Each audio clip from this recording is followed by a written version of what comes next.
Nag-file tayo ng plunder case laban kay Duterte, kay Bongo, sa tatay ni Bongo at sa kapatid niya. Ito ay tungkol sa 7 billion pesos worth na infrastructure projects na inaward nila Bongo at Duterte doon sa tatay at kapatid ni Bongo. At ito ay covered dito sa plunder law. Okay, 7 billion pesos ito at nagsimula ito nung mayor pa si Duterte hanggang ng presidente.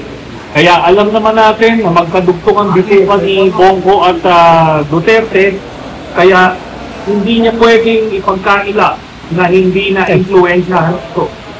Tapos, nung senador na si Bongo, ganun din. Kahit na senador siya pa rin ang nag-a-act as the alter ego of talagang siya pa rin yung special assistant. Kaya ito ay maliwanag na violation sa ating batas at kaya natin siya nakaswat. Sir, ano po yung ebidensya natin? Ang ebidensya dito ay mga kontrata mismo galing sa DPWH. Ito po ay nakuha ko nung ako po ay senador pa. Tapos dinagdagan namin nung iba pang dokumento nung natapos na ako sa pagkasenador. Bawal po ito. Di ba? Hindi mo pwedeng bigyan ng kontrata yung tatay at kapatid mo. Ang nakalagay sa ating batas, ang fourth degree of consanguinity and affinity. Pero ito, first degree ito. Tatay ito at kapatid. At hindi pwedeng hindi niya pwedeng sabihin na hindi niya mapipili kamag-anak niya. Kasi hindi ito basta-basta kamag-anak. Kapatid at tatay ito. Tapos, halos 200 contracts ito. Sa City Hall ng Davao hanggang sa nung sila ay presidente na. So, yun. So bukod pa ron, itong CLTG at saka Alfredo Builders construction companies ng tatay at kapatid ni Bongo, undercapitalized ito, hindi sila pwede magkaroon ng mga proyekto ng mga daang-daang milyon. So ang ginawa nila, nagsisircumvent sila ng ating batas by having joint ventures with yung mga AAA licenses. Okay? So, bukod doon, bukod sa other capitalized, sila ay license lang ng mga panahon na yun at kaya sila nag-joint venture. Tapos, may nakita rin tayo, sinama natin dyan sa ating mga distribute sa media, 5 kontrata nila na malalaki na aabot ng mahigit 800 million pesos doon sa Vizcaya. Kaya yung sinasabi ni Bongo na hindi niya kilala yung mga Vizcaya, eh may joint venture yung ating kapatid niya. Tapos, paano nagkakilala itong mga ito? Diba? So yan yung mga problema ni Bongo na harapin niya pag naisampan ko. Sir, si former President Duterte, bakit kasama din dito sa hospital? Dahil siya yung principal. Ang nangyari dito, nung mayor pa si Duterte, executive assistant si Bongo. Maaaring iniisip nila na hindi naman kilala itong tatay at kapatid ni Bongo that time. Pero eventually, nung nag-presidente na, nakita natin si Bongo, nakilala natin si Bongo. At halos isang tao sila. So ang pumipirma, ang nag-a-approve ay itong si Duterte, pero nasa likod nga itong si Bongo. Sir, so simula pa ng alkalde si Duterte, itong kaso na to hanggang dun sa mabuo yung 7 billion na yan? Yes. Simula ito noong 2018 hanggang present. Okay?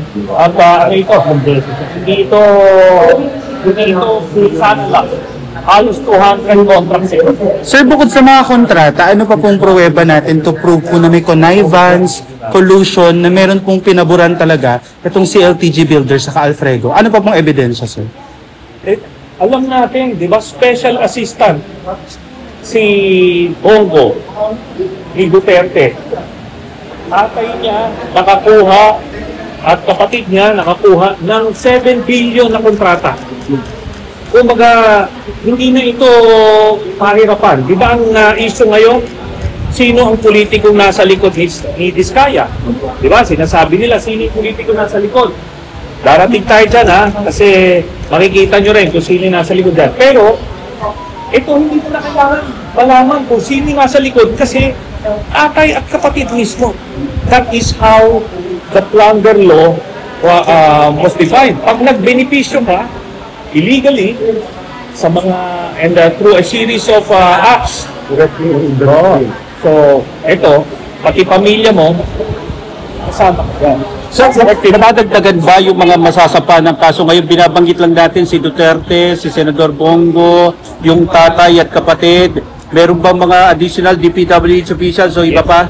Yung DPWH officials dito, yan na yung makukuha na testigo ng yan na yung makukuha na testigo ng ombudsman.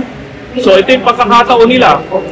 Kung hindi sila mag-cooperate, sila ang makakasuhan.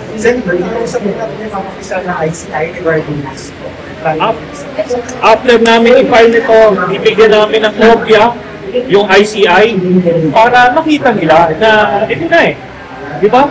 Ito, diretso talaga ito. Tatay at kapatid. Binigyan mo ng billion na kontrata.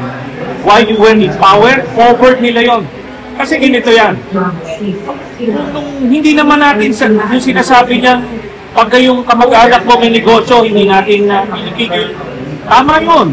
Pero dapat dun sa sinasakupan mo, hindi sila pwede magnegosyo. Kunyari, nung Davao Mayor si Duterte, dapat nasa Visayas yung pamilya niya nagnenegosyo or nasa private sector. Nung presidente na siya, hindi pwedeng ang sakop na nila buong Pilipinas eh. Dapat sinabihan niya yung tatay niya at kapatid niya na bawal yan, doon kayo sa private sector magnegosyo. Ganun lang kasimple yun. Sir, ang Supreme Court kasi may requirement na dapat may main plunderer. Isa sa 2016 Supreme Court. Ay, ano may? Requirement po na main plunderer para makasecure ng conviction. Sino po ang main plunderer dito po sa akin? Si Bongo.